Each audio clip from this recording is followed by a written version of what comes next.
Eto na guys, si tito ko na yan. Lagay na siya na used oil. Sobra na. Orange, red, yellowish na yung color niya yan. Sobra na used oil na yan ni tito. Okay? Kuha na sa itlog, one hand cracking. Tabay tapon niya na sa dulo. Okay lang yan. Keep littering. We're in India. Okay lang yan. Kalat-kalat lang yan. Diba? Wala ng disiplina. Tapos kalahi ko pa yung galit kung paano, bakit na ako sita-sita. Sobra na dami na itlog yan. Halos ubos niya na yung one tray.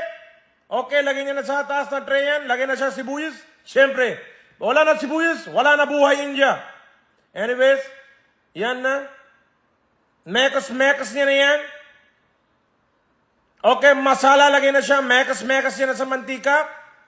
Nakikita niya pa ba yung luto niya? Sa sobra na iba yung kulay yan. Yan na yung itlog, guys.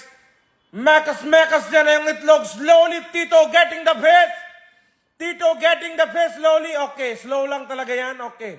Nilagay niya na yung itlog.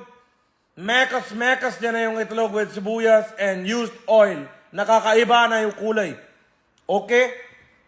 Mekas niya na yan. Mekas niya na yan. Okay?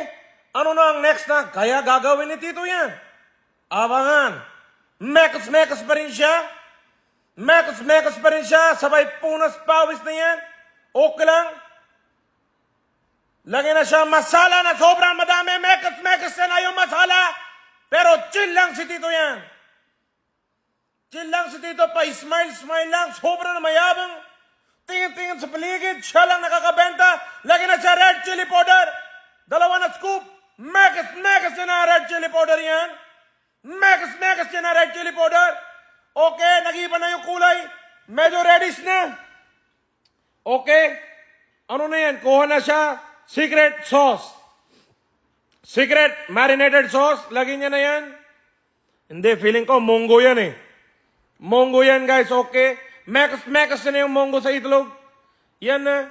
Okay, kinuha pa ni Tito yun sa dulo. Okay na yan, mekas na ni Tito yan. Okay, mekas pa rin si Tito. Lagyan na siya ng salt na yun sa dalawa. Pangalawa na yan, wow. Magic, Tito na yan. Masala. Herbs, baby. Woo! Mekas na ni Tito yan. Sobra na basic, easy. Kaya na ni Tito lahat yan. Wow. Sobra na talented. Yan na yung magic sauce. 1, 2. Dalawa lang yan. Sobra na tipid si Tito ingredient. Dami na basuin na. Tito ko na ilang na yan. Pero okay lang. Mekas pa rin si Tito yan. Sobra na mekas yan.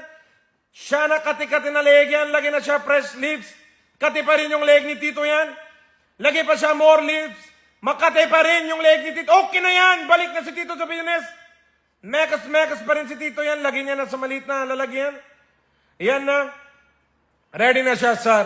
Kain na kayo yan. Nilagay niya sa may sibuyas. 20 rupees na isa cup yan. Sobra na mahal. Ano na yung address yan?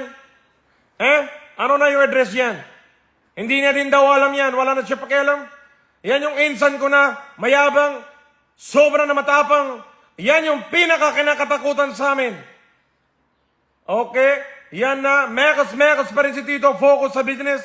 Sa may tingin.